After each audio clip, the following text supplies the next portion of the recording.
Bonsoir à tous et une fois de plus, bienvenue dans la classe Ventes et Relations avec la clientèle. Moi, c'est Idriss Cassens, comme vous le connaissez. Merci pour vos commentaires, vos suggestions sur nos plateformes, sur les réseaux sociaux.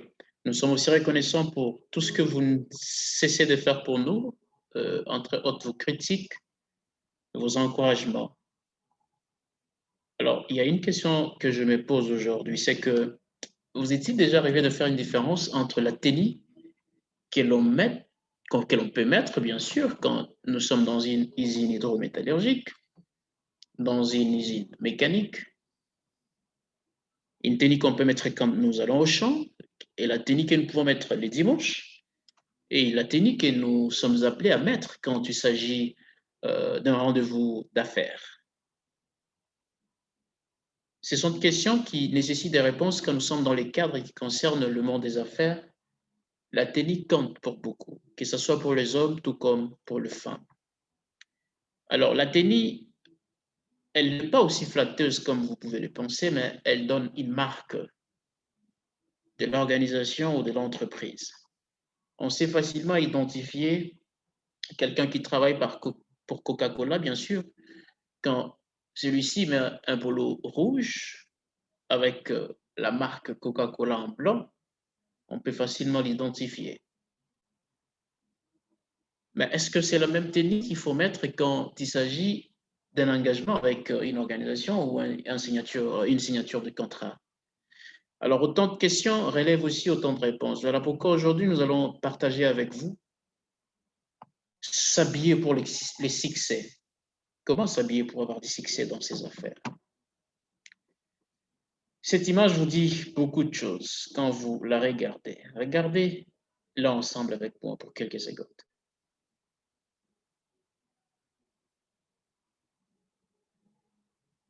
S'habiller pour les succès. Je crois que chacun de vous peut choisir si il ou elle est à gauche ou à droite quand il s'agit d'un rendez-vous d'affaires. Alors, plus loin, nous allons découvrir quelle est la tenue à mettre quand nous allons pour un travail mécanique, pour un travail d'électricité, pour un rendez-vous d'affaires, ou quand nous allons à l'église, bien sûr que oui. S'habiller pour les c'est une citation de Lydia Ramsey.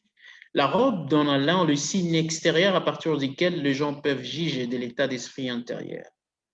L'un qu'ils peuvent voir, l'autre, ils ne le peuvent pas.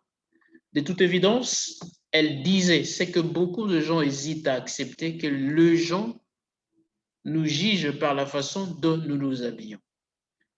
Dans toutes les situations, professionnelles et sociales, notre apparence extérieure envoie un message. Ainsi donc, il en est de même pour le rendez-vous d'affaires ou dans le milieu professionnel et surtout pour quelqu'un qui doit se tenir devant un comptoir et acquérir des clients. Vous êtes les premiers effets de l'entreprise. Toutefois, nous devons faire la différence entre la tenue professionnelle appropriée pour les hommes ainsi que la tenue professionnelle appropriée pour les femmes. Il est conseillé aux hommes de choisir un costume classique en bleu marine, noir ou gris à fines rayures ou unis. Alors, une chemise unie blanche ou bleue à manches longues peut faire l'affaire, sans oublier une cravate ou des cravates qui doivent être en soie ou en tissu semblable à de la soie. D'une part, les chaussettes doivent être de longueur de mollet ou plus, non pas des chaussettes une fois assis. On peut toutefois remarquer ou voir une partie de votre pied. Les chaussures doivent sans aucun doute être conservatrices, propres et bien polies, parce que vous devez aussi vous rassurer que les lacets sont un meilleur choix. Très souvent, quand nous avons un premier contact, nous, personnellement, nous avons l'impression que ce que les hommes observent, c'est la tête ou notre visage, mais par ailleurs, naturellement, nous avons une certaine honte. Ça dépend d'une personne à une autre. Alors, la plupart des cas, la personne a tendance à jeter son regard vers le sol.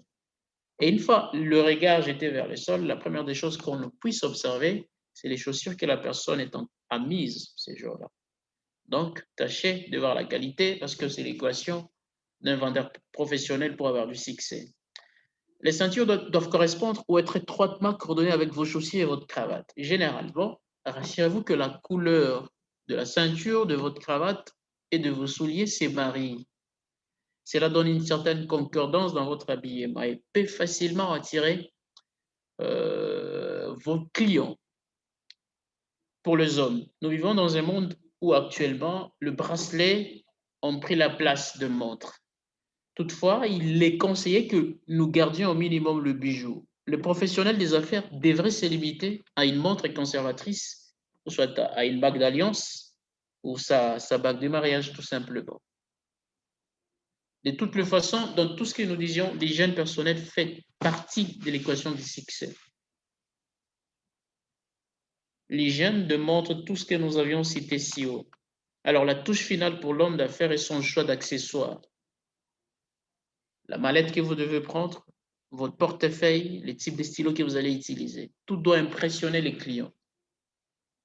Et si vous êtes à la hauteur de réaliser toutes ces choses, finalement, le succès ne sera pas de l'autre camp, mais plutôt dans votre camp. Par contre, pour les femmes, un tailleur à jupe est le plus professionnel. Les jupes doivent être aux genoux ou légèrement au-dessus ou en dessous pour éviter les extrêmes. Et très souvent, quand nous nous mettions, nous devons nous rassurer que nous ne disposons pas de personnes qui sont en face de nous. Le pantalon, si vous devez mettre une pantalon en tant que femme, elles doivent se casser en haut du pied ou de la chaussure. Mais quand ça remonte vers le mollet, vous risquerez d'être confondu à une athlète. Le chemisier et le pull donnent de la couleur, de la variété aux vêtements pour femmes, mais ils doivent être attrayants plutôt que révélateurs. Parce qu'une fois que c'est transparent, les gens ou vos clients cesseront de voir vos marchandises, mais beaucoup plus à observer ce qui se laisse voir.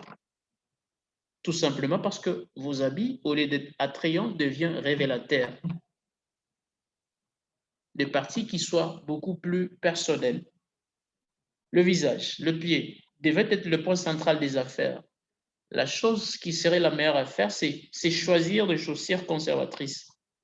Un talon bas est plus professionnel que des chaussures plates ou des talons hauts pour s'éviter les risques de tomber. Toutefois, les talons peuvent être aussi puissants qu'ils donnent l'information quand vous passez qu'il y a une personne qui passe, mais sans pour autant aussi embrouiller les autres. Alors, c'est à vous de voir les circonstances dans lesquelles vous vous retrouvez. Quand il s'agit d'accessoires et de bijoux, moins c'est encore plus pour les femmes. Restez simple, une bague par main, une boucle d'oreille par oreille suffit. Mais si vous essayez de mettre encore beaucoup plus de choses, ça risquerait de distraire l'attention des autres sur ce que vous vendez comme marchandise, mais de commencer à se focaliser sur ce que vous portez. Ainsi donc, tout celui qui essaiera de mettre ceci en pratique tomberait dans cette expression de la reine d'Angleterre qui disait au prince Charles, la robe donne à l'un les signes extérieurs à partir desquels les gens peuvent juger de l'état d'esprit intérieur. Pour tout simplement dire que dans toutes les situations professionnelles et sociales, notre apparence extérieure envoie un message à notre interlocuteur. Une fois de plus, merci d'avoir été attentif à cette vidéo et surtout, n'oubliez pas de commenter, d'envoyer vos critiques, vos encouragements, vos suggestions et vos appels pour des formations beaucoup plus approfondies. Quant à nous, nous vous disons merci et à très prochainement.